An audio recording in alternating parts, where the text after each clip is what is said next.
Hello everyone, my name is Arena, and today, I want to share the story of my mother-in-law, Sara. She is the quintessential nightmare mother-in-law, determined to push me out of her son's life. Did her plan work? No, but she certainly tried. Since you all love mother-in-law stories, I thought my experience might entertain you, and if you ever find yourself in a similar situation, offer some advice. David, my now husband, and I dated for 4 long years. We met through a mutual friend, and the rest is history. He is a wonderful and handsome man. I was surprised to find him single and soon understood why after we started dating. He gave me a small warning saying, "I want you to meet my mom, but I'm not sure how she'll react. It's not about you, Arena, or us. It's her. She doesn't like it when I bring a woman home." Seriously. But you're past 20. Why would she have a problem with that? I asked. Well, I grew up with my mom alone since my father left before I was born. She's fixated on me and gets jealous when another woman comes into my life, he explained. That small warning didn't prepare me for the reality. Sara was a mad woman, and I don't know how to put it politely. When David finally took me to meet her, she didn't talk to me or even look at me during the entire dinner. It was incredibly embarrassing and awkward. David tried to include me in the conversation, but Sara just ignored me and changed the topic. When I asked her something directly, she would stay quiet and only talk to her son, determined to show me my place. David apologized 1,000 times after we left over the phone since he had to drive his mom home. Did I mention he lived with her? Yes, Sara would pull health scare stunts and cry a river whenever he wanted to move out. My poor husband was conditioned to prioritize his mom over everyone else. As our relationship progressed, Sara became even more hostile. She kept telling David to break up with me and resorted to all kinds of manipulation, including blackmail when I asked him to move in with me. I could write a novel about her antics. I endured her horrible behavior because I loved David and he loved me too. Things got worse after we got married. On our wedding day, Sara walked up to me and said, "Don't be so happy, Arena. This marriage will not last a year. I will make sure of it." What? What are you saying, Sara? Who says things like this at a wedding? I asked, shocked. I don't care about your stupid wedding. You will never steal my son away from me. I can promise you that. I will make sure this marriage dissolves, and then I will have my son back where he belongs, she retorted. David loves me, and I love him too. Don't you want your son to be happy, Sara? I pleaded. My son was perfectly happy with me. He didn't need you in his life. I don't care how you managed to trap him, but you won't be here for long. I won't allow some woman to take over my son. I am and will be the only woman in his life. I hope you remember that, she declared. Her words made me cry on my wedding day. As if that wasn't bad enough, she also cut up my wedding veil and threw out my flower bouquet. It was a disaster, but David and I still got married. He tried to get his mom to apologize, but that apology never came. What was worse was that we had to live in Sara's house after the wedding. On our wedding night, I cried to David. I can't do this, David. I love you and really want this marriage to work, but I can't stay here. I can't have Sara in our lives. I'm so sorry for my mother's mistakes, Arena. You know I'm the only one she has. I cannot cut her off. Please understand my situation, he begged. Sara will make my life hell in her house. Can't you see that? I will be miserable here. I already am, I said. I promise I will figure out something about the living arrangements. I won't let you suffer for long.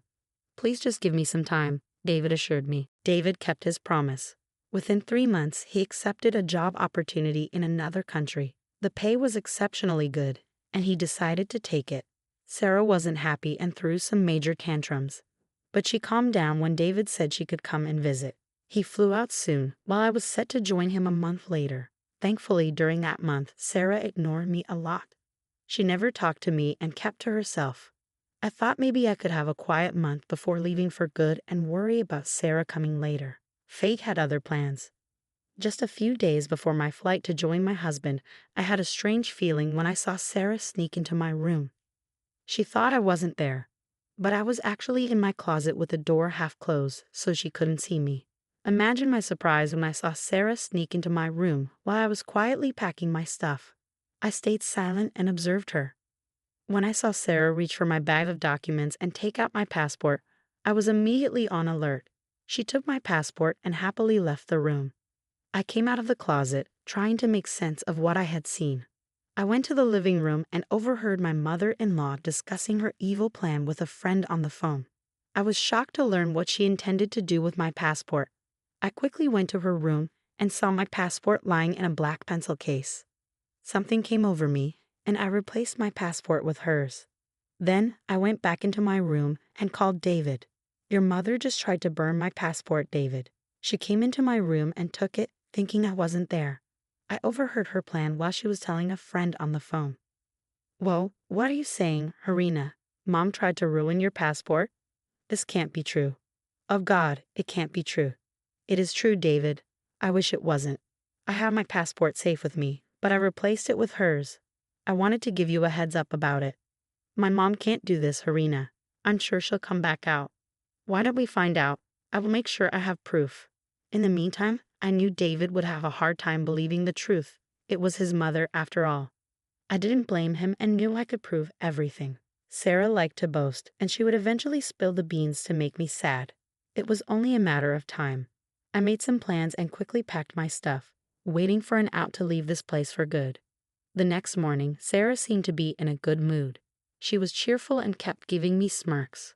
I knew this was the time to use her cocky behavior against her. I sat down and said, "Hey Sara, have you seen my passport anywhere?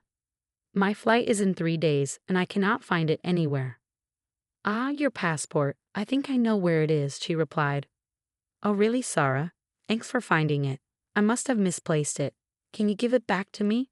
I asked, knowing full well where my passport was. I was just baiting her to spill the truth.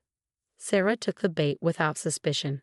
She looked at me and laughed before saying in the meanest voice she could muster, "No, I can't, Arena. I have destroyed your passport so that you cannot live with my son in another country. It has been burned to ashes. Now you will be forced to stay here while I go and help my son build his life there. Things will be just like they were before you came into the picture." "Oh really, Sara? You think it would be that easy to remove me from my husband's life? Have you forgotten that I am not just his girlfriend anymore? I am his wife. Divorces happen to a lot of people, Arena. Not all marriages are meant to last a lifetime. It will be easy for me to get rid of you now. I will be around David a lot while you sit here, unable to do anything.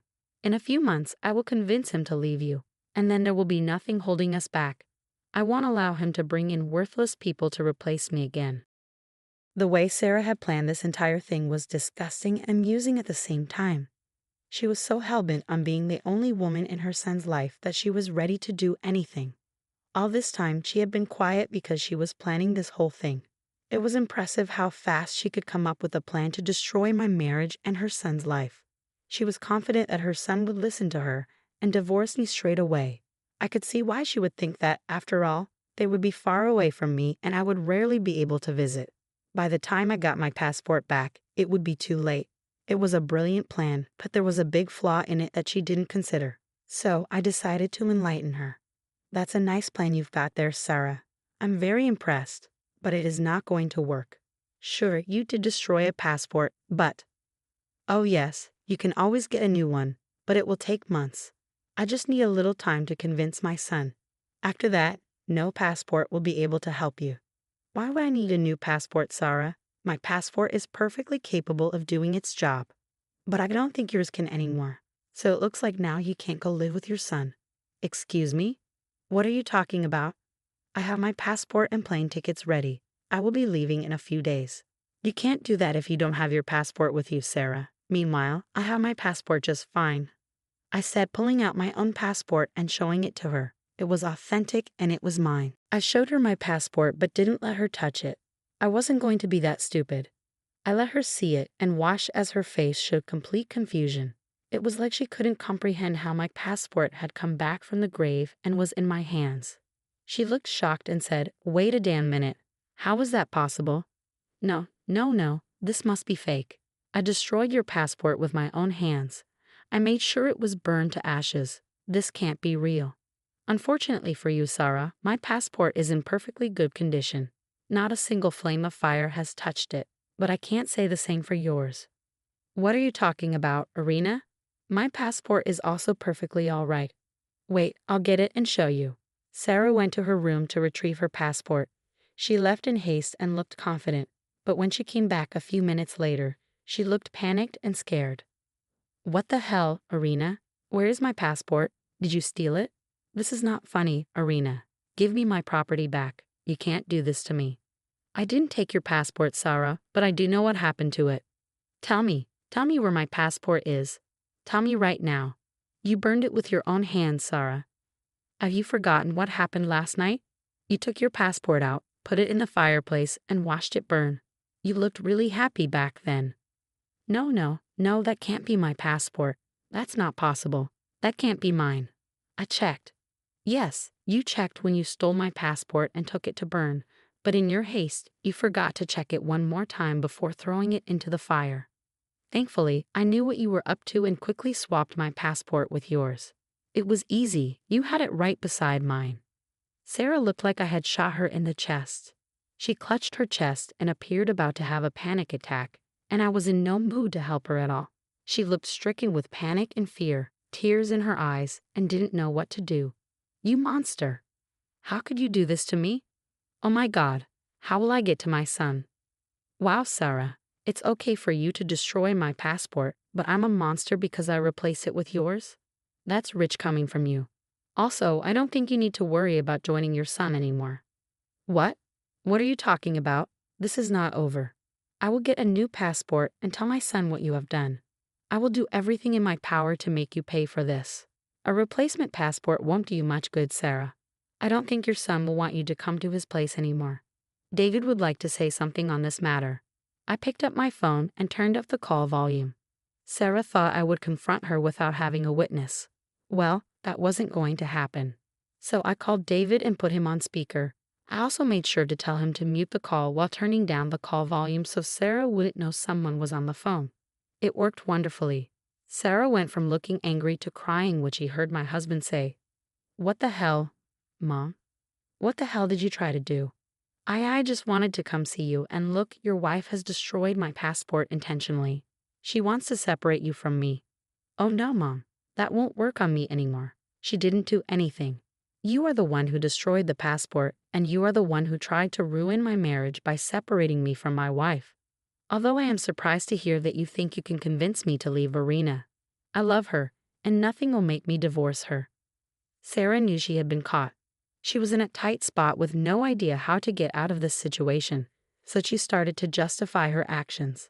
And oh God, her excuses were just hilarious. They just showed how deranged and crazy she was. She started to sob and said, "David, son, you need to understand why I did it. She really does want to separate me from you. Do you remember how happy we were when it was just the two of us? She came and destroyed everything. You moved away to get away from Irina." "No, Mom, I moved away to get away from you. Everything was perfect until you started to mess up my marriage and tried to kick Irina out of my life.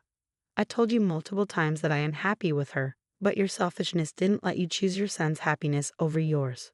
What kind of a mother are you?" "David, don't say that, dear. You're breaking your poor mother's heart. Irina is poisoning you against me. Irina has been nothing but patient with you. You don't get to blame your evil deeds on my innocent wife. God, I don't know how you could do this to your own son. You know what? I don't even care anymore. Irina is right. I don't want you to come here. If you do, I will throw you out. I want nothing to do with you anymore." Hearing this, Sara started to bawl. She was slowly becoming uncontrollable while she begged David to forgive her. She was desperate to get back into his good graces and started to make up stories about how I was abusing her at home. David knew that all those stories were lies and said so himself. My dear mother-in-law kept crying and pleading with David not to do this to her. Meanwhile, my friends arrived at the door, ready to move my packed stuff to their house. There was no way I would stay with Sara any longer. I would be gone that day itself. They started to haul my stuff into their trucks while Sara continued to bawl in front of the phone. Finally, David said, "Irina, do you have your stuff out of the house?" "Yes, I do, David. Don't worry, your mother will not be able to destroy anything of mine anymore." "Good. Now go with your friends and stay there till your flight. Leave Mom be and don't entertain her anymore. I'm hanging up. Call me when you are out of the house." Sara heard our interaction and started to panic again. She looked like the deranged woman she was. She said to David on the phone, "David, son, please don't do this. Don't abandon me here. Please forgive me. Stop, Mom. Just stop. I don't want to listen to you anymore. Lose my number, Mom. I don't want to see you or hear from you again. I will be blocking your number on all forms of communication. Irina will do the same, so don't try to harass her. David, please don't do that. I can't even reach you anymore. I can't clutch your feet and beg. Please don't shut me out. Let's talk this through. We have done plenty of talking before, Mom. Not anymore. You are an independent woman who can live without your son, and I am an independent man who can live without his mom. We don't need to be in touch anymore. Don't bother. David said that and ended the call. Sara panicked and ran to her own phone to try and call him. We took that opportunity to run for the hills. We all got into the truck and drove far, far away from Sara and her craziness. I called David on my way and he picked up instantly.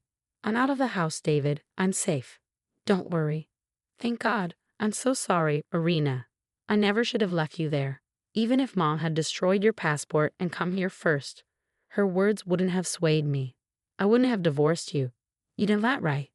Yes, I know that, David. I trust you. Speaking of Sara, I take it that she is blowing up your phone. Yeah, she is.